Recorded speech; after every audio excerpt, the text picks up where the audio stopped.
So now that we have prepped our photo, we are going to start sketching. So here I have 4 quadrants that I have divided, and we are going to go ahead and start sketching the outer edges of the face. So it's going to look like this. It's not very clear here, but that's fine. So let's go ahead and get started. I noticed the nose on the bottom left part. And your watercolor will erase slightly once you painted it. So please keep that in mind. I'm just going to start contour lining what we see. And here's a hair somewhere. Okay. And I see it's about 1, 2, 3, about third down where I see his chin. 1, 2, 3. So this is his chin. And so I'm going to go ahead and put his flat line here, and it goes up. And I'm going to go ahead and measure the angle, bring it over.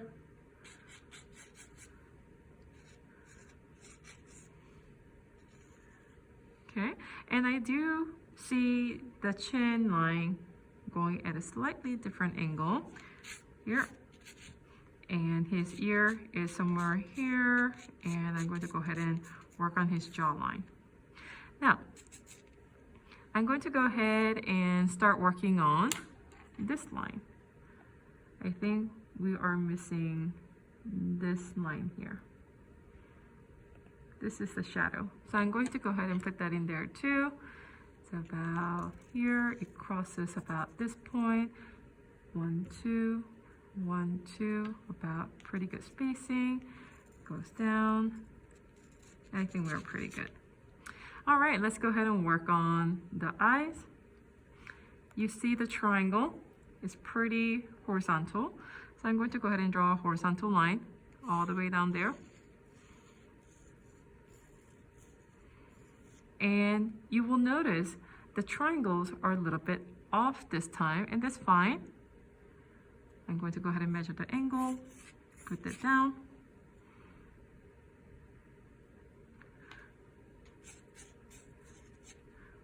All right, and we are ready to start the eye. Let me just put the mouth area here.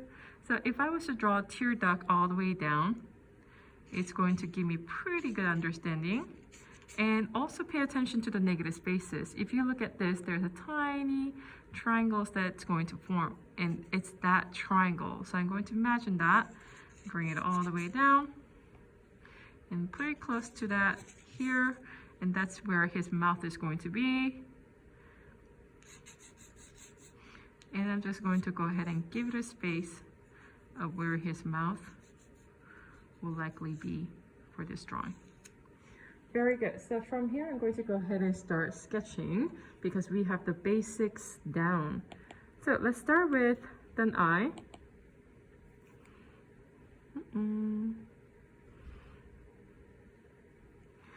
So we are going to go back over with the white color pencil to bring contrast. So we really definitely want to start sketching lightly.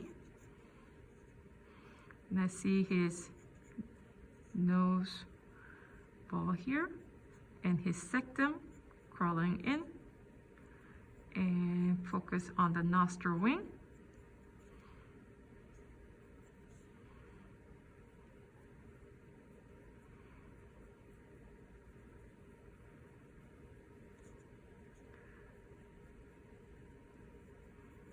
And we're going to try our best to not to pass that line because it lines up with the tear duct.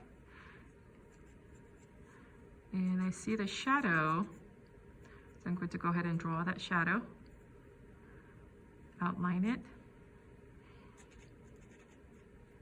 I really think it's extremely important for you to start with a good photo, because if you're going to invest the same amount of time, why not start with really good one, right? Now I'm ready for the right side of the eye, and measure the angle. Always measure the angle.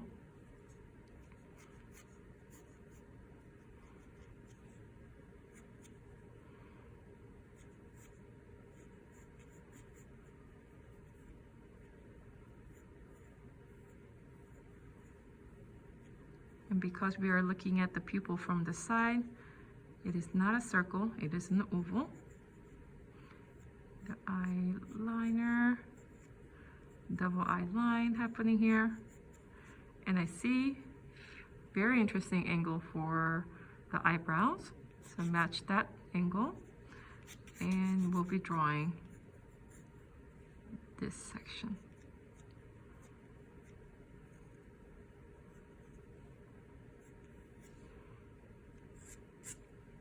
All right, let's go ahead and work on the other eye here. It definitely matches with the shadow. So I'm going to start from here and start measuring the angles again. Measure that. That's pretty good.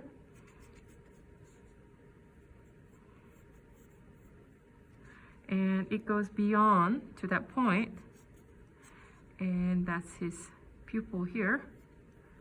It's caught on the top as well as the bottom, and your pupil is going to be slightly closer and bigger because it's going to be closer to your view. You see dark lines, and I'm going to go ahead and draw his double eye lines. And I'm ready for the eyebrows. So this is the glabella here, the upside down triangle, upside down trapezoid. And I'm going to go ahead and get the angle, put it on top, get the angle. All right. And it sort of disappears. It gets pretty dark.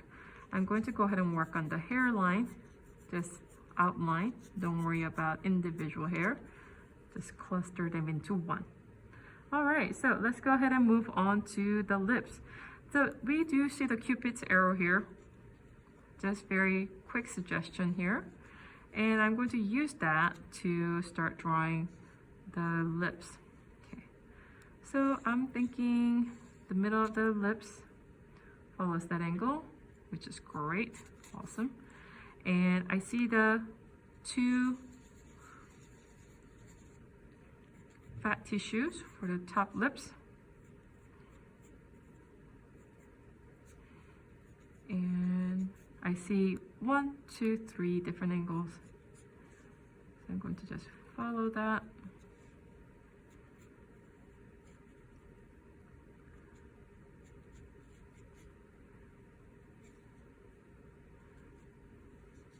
And I see very clear two separate fat tissues for the lower lips. And there's a bump, disappears, straight line. And you will notice this is an opening, so I'm not going to go ahead and connect it. I'm going to go ahead and draw the teeth, measure the angle, guys, all the time, measure the angle. If you feel like, oh, I'm stuck, I don't know how to draw that, measure the angles and work with the angles first.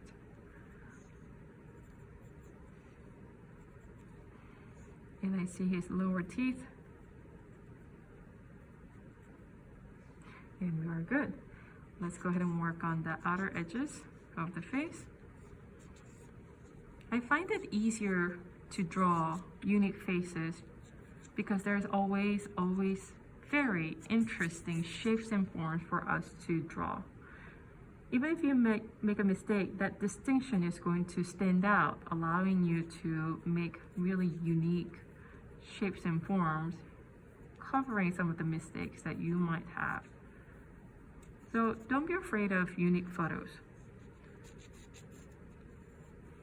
So I see a little bit of inner lines.